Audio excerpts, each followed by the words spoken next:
Sekali lagi selamat datang Bapak dan Ibu, teman-teman sekalian. Selamat bergabung dalam e-forum DGS Indonesia pada pagi hari ini yang mengambil judul tips dan trik meraih dan mempertahankan sertifikasi sistem manajemen terintegrasi dalam dunia pertambangan. Saya senang sekali pada pagi hari ini bertemu dengan cukup banyak teman-teman yang sudah kenal saya cukup lama. Ada beberapa teman yang baru beberapa waktu yang lalu bertemu dalam rangka audit, surveillance, ataupun sertifikasi, dan ada juga beberapa yang dalam waktu dekat, dalam hari-hari mendatang juga akan ketemu dalam audit sertifikasi maupun surveillance ya. Ada Pak, tadi saya lihat ada Pak Koryadi, ada Pak Rahmani yang beberapa waktu yang lalu ketemu, ada Pak Endang dari Unifence yang baru bergabung, dan teman-teman yang lain juga yang mungkin belum pernah bertemu saya, yang baru kali ini bertemu saya selaku auditor dari DGS. Sekali lagi terima kasih banyak untuk kesediaannya dalam pertemuan pada pagi hari ini dalam e-forum yang kami adakan. Dan seperti yang tadi sudah disampaikan oleh Pak Danu, agenda acara kita pada pagi hari ini mengenai sistem terintegrasi. Ada beberapa hal yang akan kita sampaikan dan akan kita diskusikan bersama. Yang pertama adalah apa itu manajemen sistem integrasi, kemudian mengapa ada manajemen sistem terintegrasi. Dan tentunya ketika kita bertanya mengapa ada manajemen sistem terintegrasi, tentu pertanyaan berikutnya adalah apa keuntungannya ketika kita menerapkan sistem manajemen terintegrasi. Dan tentu saja selain keuntungan, yang menjadi pertanyaan berikutnya dan biasanya menjadi pertanyaan besar adalah apa kendala yang biasa kita hadapi, ya. Dan tentunya bukan hanya kendalanya, tetapi yang lebih penting adalah bagaimana kita mengatasi hal itu. Nah, tentu nanti kita juga akan mendapatkan sharing, pemaparan dari narasumber kita pada pagi hari ini.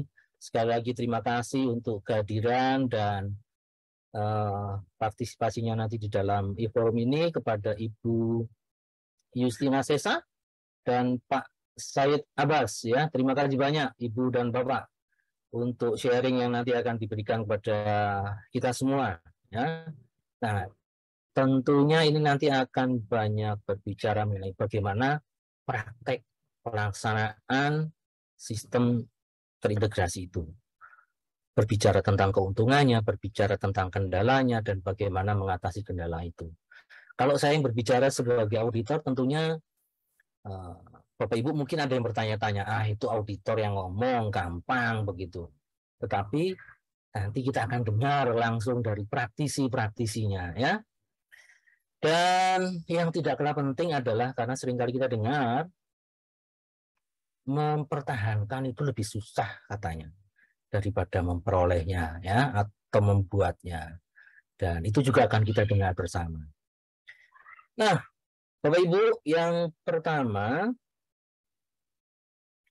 kita akan sekali lagi menanyakan, atau mungkin ada sebagian dari kita, karena saya lihat ada beberapa teman-teman di sini, beberapa klien kita yang masih menerapkan sistem yang belum terintegrasi, yang sistemnya berdiri masing-masing, entah itu 9.000, 14.000, ataupun 45.001 begitu ya, berdiri terpisah, atau mungkin dilakukan secara kombinasi, tetapi belum terintegrasi. Nah, menurut penjelasan yang saya dapatkan dari beberapa sumber, sistem manajemen terintegrasi itu secara sederhana adalah sistem tunggal yang dilaksanakan untuk mengelola berbagai aspek operasional organisasi sesuai dengan beberapa standar. Ya. Misal sistem manajemen mutu, ISO 9001, sistem manajemen lingkungan ISO 14001, serta sistem kesehatan dan keselamatan kerja ISO 45001.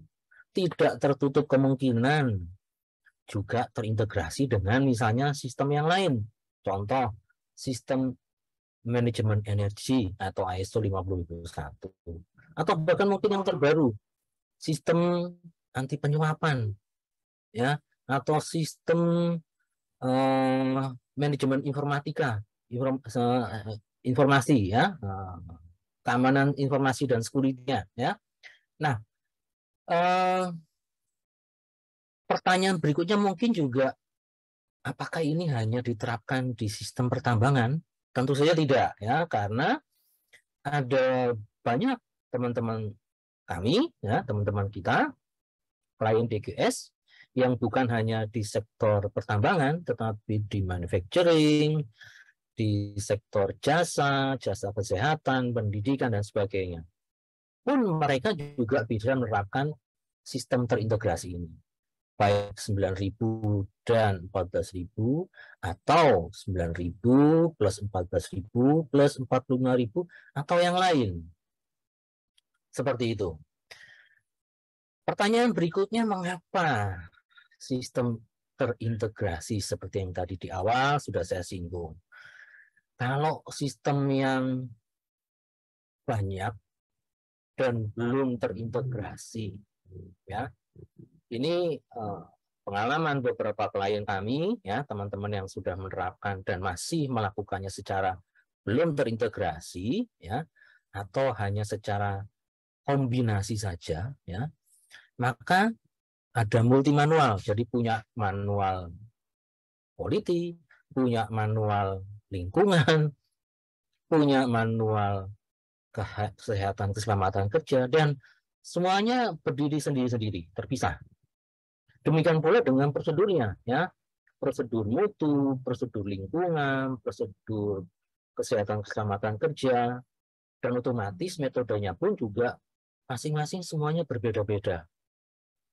Dan dengan demikian data yang dihasilkannya pun juga data yang berbeda-beda, ya, data yang banyak, yang kemungkinan atau memberikan probabilitas terhadap timbulnya error lebih banyak, artinya multi error.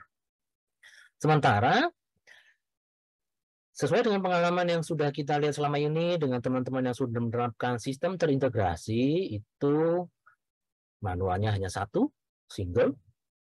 Prosedurnya pun juga ada banyak yang bisa diintegrasikan. Ada beberapa mungkin prosedur-prosedur yang harus stand alone begitu, ya, berdiri sendiri karena khusus sifatnya. Tetapi ada banyak yang bisa diintegrasikan. Demikian pula dengan metodenya, ya. Dan otomatis data-datanya pun juga ada banyak data yang bisa diintegrasikan, ya, sehingga tidak terlalu banyak data. Datanya minimal, katakanlah seperti itu. Sehingga errornya pun kita bisa meminimalisir. Dan dengan penerapan sistem terintegrasi ini, apa keuntungannya? Keuntungannya adalah yang tadinya ada banyak duplikasi pekerjaan, ya, itu bisa dicoret, ya, karena pekerjaan-pekerjaan yang berkurang, yang sifatnya duplikasi bisa dikurangi.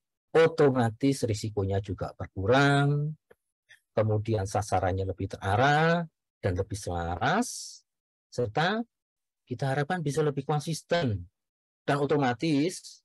Nah, ini nilai tambahnya, perusahaan atau organisasi bisa bekerja secara lebih efektif dan lebih efisien. Nah, tentu selain ada keuntungan, ada kendala, ada tantangan, ada hambatan yang mungkin kita hadapi. Biasanya ini yang pertama, itu kebiasaan lama, ya. Udah enak-enak gini kok diubah, kenapa toh Pak? Kira-kira seperti itu, ya. Sama seperti halnya ketika kita baru menerapkan sistem. Tapi sekali lagi ini kebiasaan lama yang secara berjalannya waktu juga akan berkurang atau bisa dihilangkan, bisa dicoret, ya. Ada juga teman sebagian yang mengatakan lebih ribet, ya. Tetapi sekali lagi ini hanya masalah kebiasaan, habit, ya, atau wah birokrasinya jadi lebih panjang, harus makin panjang. Tetapi sebetulnya dengan sistem yang terintegrasi, ada birokrasi yang justru akan bisa diperpendek, dipotong, jadi lebih singkat. Demikian pula dengan aturan-aturan yang banyak bisa disederhanakan, dan otomatis yang tadinya merasa lebih banyak birokrasinya, lebih panjang, lebih lambat, ya secara perlahan, namun pasti akan jadi lebih cepat, lebih efektif, sekali lagi keuntungannya, aturan-aturannya pun juga jadi lebih sederhana dan lebih praktis.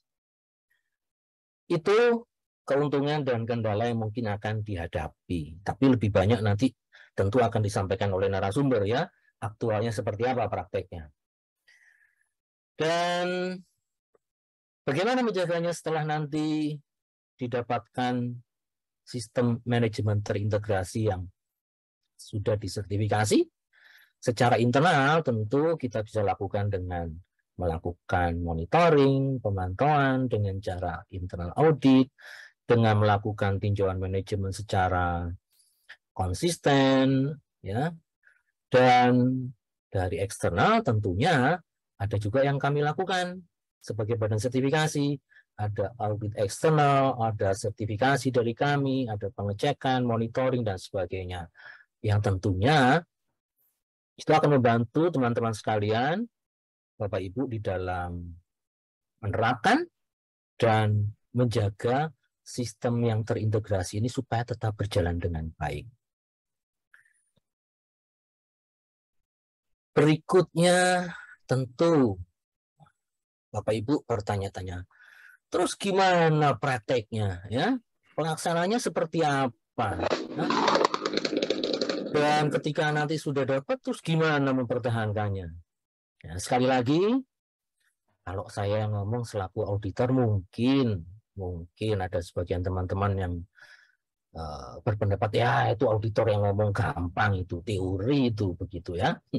Tetapi ayo kita sama-sama dengar praktisinya ya, yang sudah siap berbagi, yang sudah siap menyampaikan pengalaman mereka ketika mempersiapkan, ketika menyusun, ketika mulai melaksanakan ya, dan bagaimana memperoleh, bagaimana mempertahankannya, tentunya dengan support, dengan kerjasama yang baik dengan setiap teman-teman yang ada di dalam lingkungan internal organisasi tersebut ya, semua pihak, dan bersama-sama dengan kami sebagai badan sertifikasi.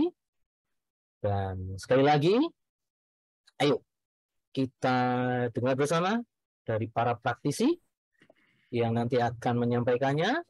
Dalam hal ini akan disampaikan oleh Ibu Justina Sesa dan Bapak Said Abbas. Itu pembukaan dari saya, introduksi apa yang saya bisa sampaikan sebagai auditor, dan mari kita akan sama-sama dengarkan sharing yang tentunya sudah ditunggu-tunggu oleh teman-teman dari Ibu Justina Sesa, dan nanti akan juga disampaikan oleh Bapak Said Abbas dari PT Trisensa. Terima kasih.